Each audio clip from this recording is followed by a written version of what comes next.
everyone. Welcome back to the Creatively Thinking podcast.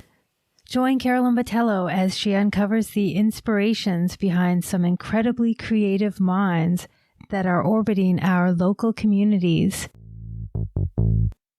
Hi, Marie Neys. That's Neys, right?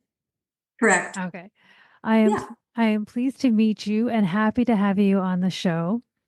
Welcome to your Balancing Act podcast.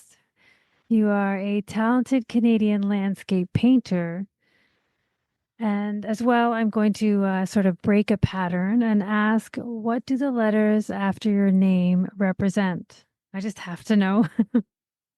Well, the letters after my name are the FICB, which is the Fellowship of Institute of Canadian Bankers. When I got out of university after a Bachelor of Commerce degree, and that's the second set of letters after my name, BCom, I went into banking. And while I was in banking, I took a very intensive course at the Banff Springs Fine Arts Center. And it was all about how to run a bank and how to develop strategies for banks. And if you passed, you got your FICB. So it was a wonderful achievement for me. It was because I'm not necessarily a number crunching kind of person. I'm more marketing and strategy. So it was a challenging course and I was happy to pass. So those are the two designations that I have. Oh, that's very nice. Yeah. Finances. That's very, very different from sort of the art way of thinking or artistic way of thinking. Absolutely. Yeah. Yeah. So thank you for that. Usually I start with what led you down this creative path. What made you choose being an artist as a career? Was it working with your hands, your emotional insights, or something else? A bit of everything. I've always loved art. I've always been drawn to creating, and even in high school, those were my favorite classes and the ones I excelled at. But the business side of me or the practical side of me suggested I do a business degree. And so I started out that way, but I was always one who was sitting and doodling or drawing or wanting to be creative. And I was the person that would walk out in the woods or the fields and study shadow and light and color. And so from there, I was working in the banking industry. And when I started having my children, I decided that I wanted to stay home with my children. And that drew me to being creative when I could. One of my friends was taking a kind of what we call a folk art course, and it's all about stroke work, and it's a German or Bavarian type of painting style. You see it all over Europe, but it's called Bowen Island. I hope I'm pronouncing that right. But I decided to take the class with her, and that just got me hooked. And from there, I thought, I could probably teach. And I delved into different styles of decorative art where you paint on objects versus canvas. And I started teaching from my home when my children were young. That allowed my husband to go to work in the daytime. I was home with kids. And then in the evenings and on weekends, I was teaching art classes. And I went from $7,500 in sales to $250,000, $500,000 in sales really quickly. And classes started filling, and I moved into a retail space. So I was no longer working out of my home. And yeah, it just grew from there. Sounds like it snowballed from there. That sounds really good. It did. Yeah, it was very successful. That's really good. Reading your credentials, as we just discussed, you started and you said you studied business and marketing. Was there something specifically that sort of drove you into exploring and becoming a visual artist, or? Well, as I said, it was more of I guess more practicality at the time, but I I've always been drawn to challenge myself with taking different courses. And even when I was single and on my own, I was in university taking business classes, but on the side, I was taking classes that were pottery and calligraphy and advertising art. And so all kinds of classes that just helped kind of develop my sense of foundation. Mhm. And yeah, it pushed me further into the world of creating. And then people, of course, when you create, they want to support you, they want to buy your work. And so from there, it led into some sales of my art. And I was continuously teaching art classes as well. So it just became well-rounded and something that I wanted to do all my life. And it fit into my balancing act, which is the world I live in. My family is very important to me, and my career is very important to me. Mm. And it sounds like the practicality of the classes kind of helped you, like you said, balance everything. Absolutely, yes. You are described as being inspired by the ocean on the West Coast and the rolling hills of Alberta. Was it your creativity that helped you achieve your skill as a visual artist, or are you more private about your art education? Uh, no, I'm not. I'm certainly not private about my art education. But it wasn't a traditional standard, you know, become 18, leave high school, go into an art classes or art college. I kind of did it in a roundabout way, and so it's not so much that I'm private about it. It's been many classes from many teachers. I'm trained in oils, acrylics, watercolor, pen and ink, a little bit of pastels. I found myself reaching a plateau with the decorative art. And so I decided with a friend of mine, she kind of encouraged me to go to a bit more of a formal atelier art school, which is Prose Art School in Edmonton. Jean Prokop is the owner and operator. And he was one of those instructors that inspired you to create and do more. And I think that would be more my anchor of what really established my ability to teach and create in a well-rounded way. That sounds great. All those influences. You also share your knowledge as an art instructor. When did you decide if this was an area to pursue? How has this added to your career? Do you find your students inspire you further, or are they inspiring you in unique ways you didn't expect? I'm one of those multifaceted people that has different pockets of interest. And I've learned really early on that I'm more of a project-oriented person versus sit behind a desk and be an office person, an office worker for the rest of my life. So I love projects. I love finding myself exploring different avenues. And so, with that in mind, I have always enjoyed sharing my knowledge of everything I've learned about art.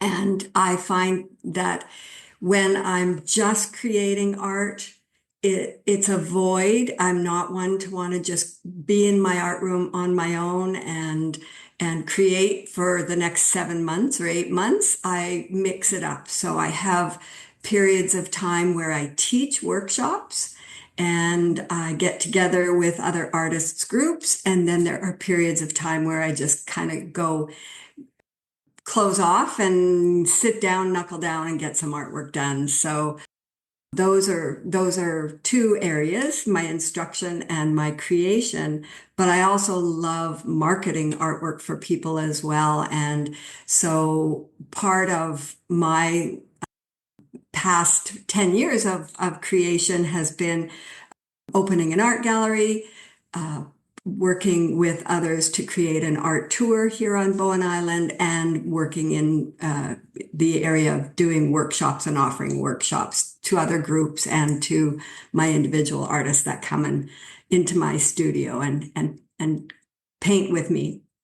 Do they give me energy? They actually drain energy because I give it my all. And so by the time I leave a 5-hour workshop where each person is working on their own individual project, I've really worked hard to give them everything I can to make sure their project is what they want, how they want it to turn out, and also what I can help them with in terms of guiding them through. So yeah, it's a draining experience. I don't tend to create a lot on my own when I'm doing workshops. Mm-hmm. Yeah, you're giving it your all, Yeah, right? you give it your all. Yeah. Yeah. How has being an instructor helped fuel your own creativity? Has your inspiring subject matter had any influence on this? And yes, being an instructor does fuel my creativity because, as I was saying, I'm more of a bit more project oriented. So I've learned that when I'm doing my winter workshops, for example, which will be January, February, and March, then I turn after about March, April, I start to feel the need to create. And so it does push me back to the creation side where that's when I want to just kind of hide away and do some creation. When my kids were little and if I'd get a little bit grumpy with them, they'd go, "Oh, mom needs to go paint. She needs some time." And so I think that's kind of the fun way that having students or having children turns you to energize you to go back into the studio and have your quiet time and create. Well, that's good that they Yeah, sense that yeah. in you, right? When did becoming an entrepreneur start in your creative journey? Did you have anyone who influenced your business practices, or did it happen organically? That's a really good question. I would say there was an organic flow to where I've ended up. I kind of allow, it may sound silly, but I allow the universe and what's happening around me to help guide me as to where I need to be. And part of that is, as you've titled the podcast, is the balancing act. It's knowing or seeing in advance where kind of channel where your world is going, give it a bit of direction, but understanding that there are external forces that are going to play a part in your day-to-day activities as an artist and as an instructor. But I do think it's also part of who I am. I've always looked at advertising on TV and marketing on social media, and I try to get deeper into why they did what they did or how they used it to influence and be creative. My grandpa was a businessman and a soul owner, so was my father. And so I also think part of that is looking at who my role models were around me. Hmm. Yeah, I was going to say, how were you able to incorporate sort of the marketing side of your background into your artwork? The world is what it is, and sadly or happily, I believe advocating and marketing for what you feel is important is a good way to influence and sell. And examples of that are I was in a business women's group on Bowen, and we were down to about 3 or 4 members. I was a brand new member to it, and one of the head people said, "I think it's dying. I think we just shut it down." And I said, "No, we need to market it. We need to get the word out there and communicate with people that we meet." And we went from 4 people dropping in weekly to 30 people really quickly because it's just, I think that the awareness and the passion for what you're doing does influence, whether you're successful or not. Hmm. Hmm. Yeah, that can really play a big part. Where do you find your influences artistically originate? Can you see them in art history or do you see them somewhere else? Do you find your students inspire your evolving style or do you focus on a structured format in teaching? Couple of questions in there. My artistic influences are usually what's around me, what surrounds me, and keeping in mind, I do paint to sell my work as a professional artist, a commercial artist, and so I'm also aware of the market that I'm in, who I'm selling to, and and try to create images and visual stimulation that inspire people in the area that I'm in. So when I'm in Alberta, I love the rolling plains and the mountains and the yellow ochres and the greens and the bright blue skies. When I'm in BC, British Columbia, I'm on the coast on Bowen Island. And so there you'll see water and oceans and beaches and tall trees. And yeah, so it's more coming from what surrounds me. And what was the second question? Art history. I'm not an art history major. But I do value the different periods of art history. And if I was to look at a defining, I'm kind of a bit into impressionism and realism. So those two areas really, really intrigue me. And students' works when they're um, painting, of course, that inspires me. And if they're painting trees, I think, I should paint some trees, you know? So it's a camaraderie, it's a connection that forms. But Yeah. my students are very aware that I tend to teach in the realistic or impressionistic styles. I'm not one, if somebody said they want to come and learn modern art, I would probably encourage them to find an instructor that teaches in the modern art styles because that's just not who I am. So Mhm. Beyond the great outdoors being your subject matter, what fuels your creative spirit? Have you explored different mediums to communicate what inspires you? Have any of these mediums found a home in your toolbox or in your teaching regime? that's a great question. And absolutely, yes, I have many toolboxes. What I find myself doing is creating based on the time and energy that I have. So, for example, right before Christmas, it's a busy time, both personally as well as with art sales. And so I shift or move to fun, easy, fast creations. I might use my black Pigma pens and do some Zentangle type artwork with adding watercolor to them.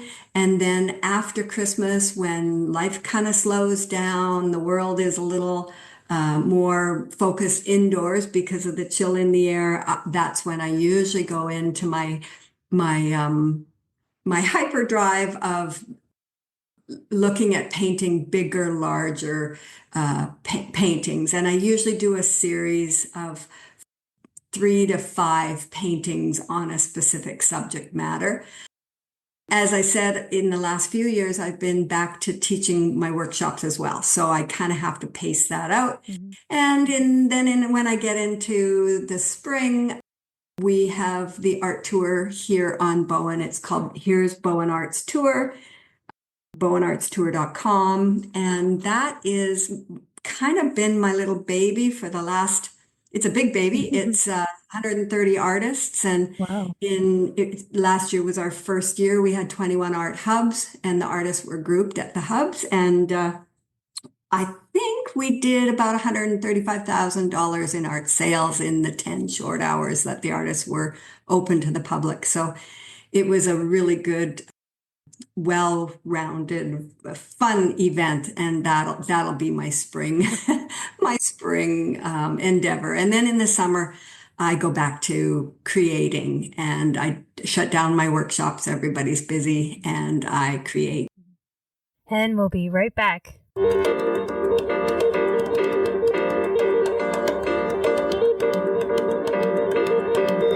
Could you go into more detail what those Zentangles, what was that medium you described? I'm not familiar with. Zentangle's been around for quite a few years. You can actually, I think, buy coloring books. It's a little more of a relaxed style. It's more of a meditative style of creation.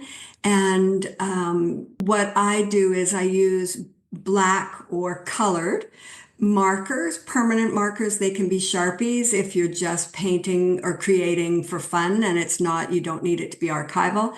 You can also go into art stores and or online and purchase what are considered paint pigment or ink pigmented pens.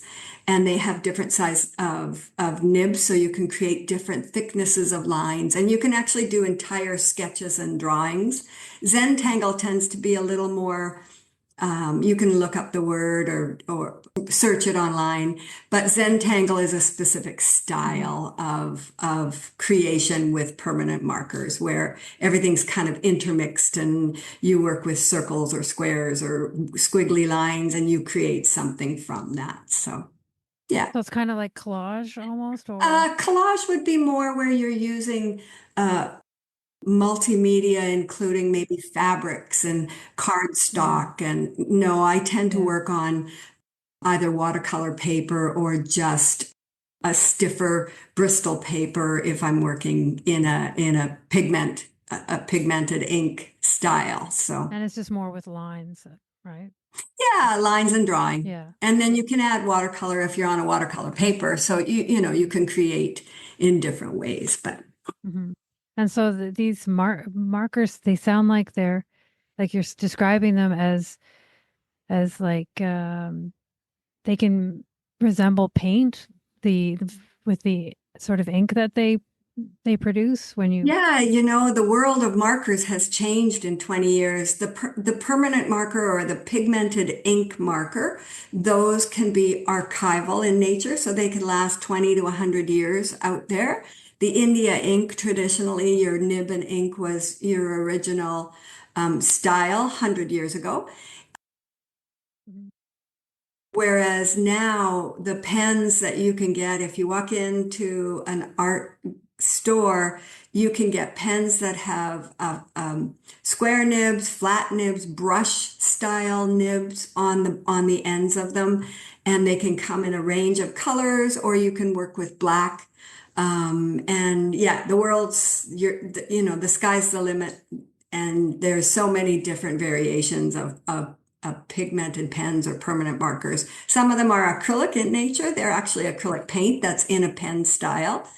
And some are ink, which is a different base to the pigment, it's a different substrate in them to make the product move, right? And fluid. Mm-hmm.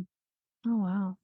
Yeah, the last marker I was really familiar with was Copic, and I guess that's really old now. Yeah, Copic is one of them, definitely, but it's amazing what's out there. Yeah. Yeah, there's so many newer varieties Yeah. now.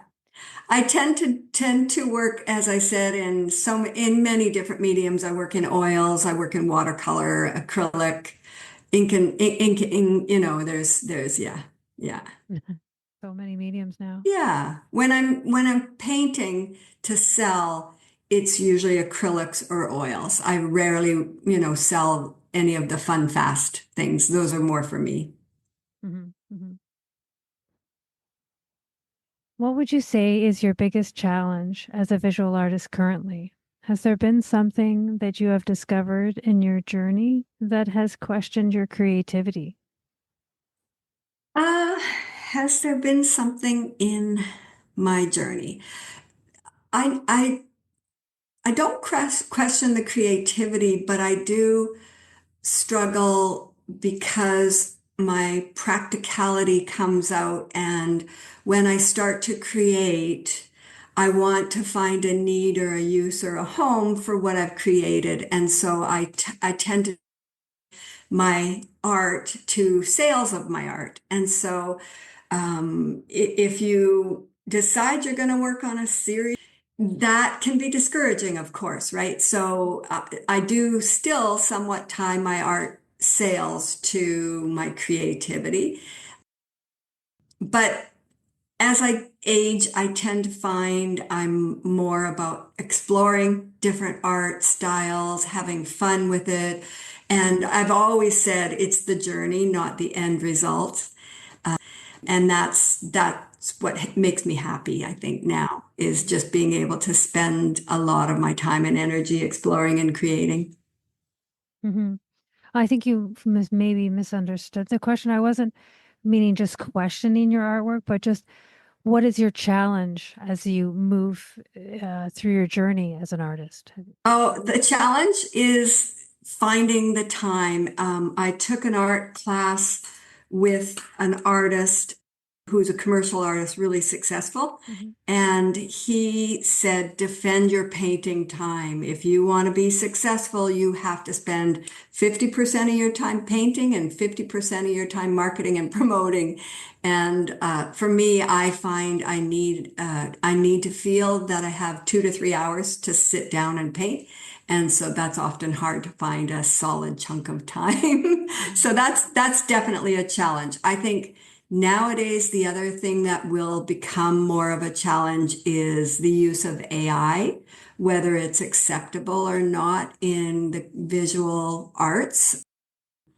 It plays a big role, I think, for many people, and they don't even realize it. It's out there on Instagram, Facebook, any social media platforms. You're seeing a lot of AI images. And so I think that's going to be a challenge for artists in the upcoming future. Some of them are incorporating it into their work and embracing it, and others are not. So That could be kind of creating a little bit of a divide, I would think. I think it will. Yeah. Yeah. Yeah. Well, that'll be interesting to see how that plays out. Yes, it will. Have you found yourself inspired by any creatives you have met in your field or that you have been exposed to through your creative practice? Definitely. And as I said, for me, the number one would probably be Jean Prokop at Prose Art School in Edmonton. And you can certainly look that up if any of you out there are interested. It's wonderful to be able to be connected to an atelier school if you're into realism or impressionism, and just learn from someone who can stimulate or create a space that you feel comfortable learning and developing. So Mhm. when I was first learning to kind of push the boundaries, I was part of his atelier for many years, and I ran his art gallery there for him and also did framing for him. So we worked well together. He had 300 artists a week coming in and painting with him and a couple of the other instructors. Other than that, there's been a few that I would love to highlight. I love John Singer Sargent. He's an American artist from the late 1800s, early 1900s. He's one of the old school. Yes, and just his ability to create something spectacular and just his story, a little bit of his story. In recent days, Thomas Arvid, he creates hyper realistic. He had a series for a long time. I don't know if he's still doing it. Hyper realistic wine bottles, wine glasses, and that study of glass is has always intrigued me. One from my good old days as a decorative artist or a folk artist would be Roz Stelkup. She is a master at florals and a master at creating a painting quickly through the use of how she loads her brushes, acrylic paint, and how she moves the brushes on the canvas or the surface that she's working on. So those are a few of the highlights for me. Yeah, that sounds There's interesting. many more. Yeah. No, I was just going to say that sounds really interesting how she's able to manipulate the brush to be able to create a painting really quickly, like how she lays it down. It's like that sounds really Yes, intriguing. yeah. And what was her name again? Roz, ROS. and then Stalcup, Stalcup. There might be two L's, but Stalcup. And again, she's a wonderful lady. She came and taught in Edmonton when I owned my art store, and she just inspires. And I'm a bit more of a rigid, controlled painter. I lean more to realism, and so she helped me just feel that I could free up and move fast and create, with passion. And that's two sides, right? It's using two different sides of your artistic talent. One is to be slow and methodical, and things are a bit stiffer. The other is fast and free. And so, Mm-hmm. Yeah, that's amazing. My last question for you is, your Instagram is very family oriented during the holidays. Have you been able to integrate this part of your personality into your business as a creative, or do you find that this needs to be separate? Do you have any advice for other creative professionals on maintaining a successful business like yours? yes, and I have two schools of thought there. I do believe that you should have, if you're talking in terms of Instagram, social media, and website, I do think they should look professional and have your own brand or your own style incorporated in. So asking yourself, who's my target audience, and gearing your message to that audience. However, I think, in marketing, they say no advertising is bad advertising. I think to be human and to humanize somewhat your posts can be a special connection that you get with those who follow you.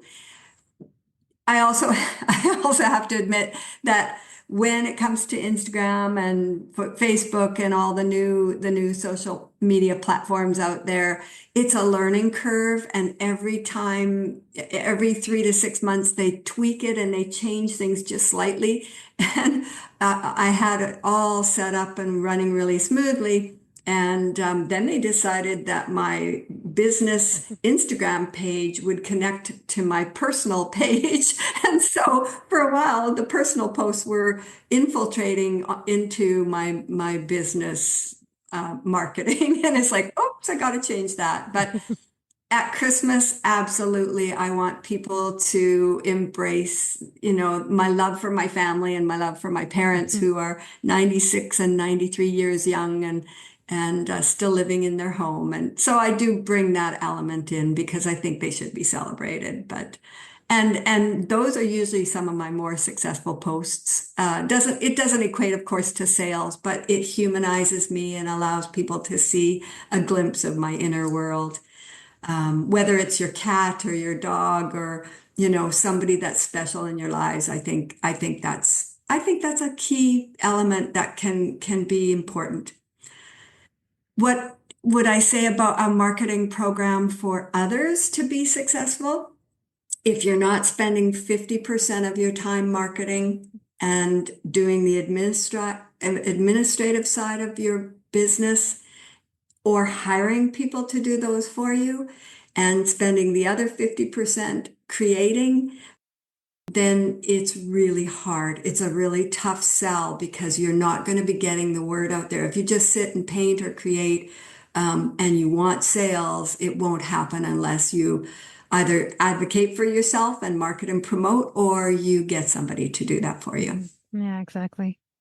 That's so very Yeah. true. All right, that's it. We got to the end of our questions. Yeah, wow, that Excellent. was actually pretty painless, right?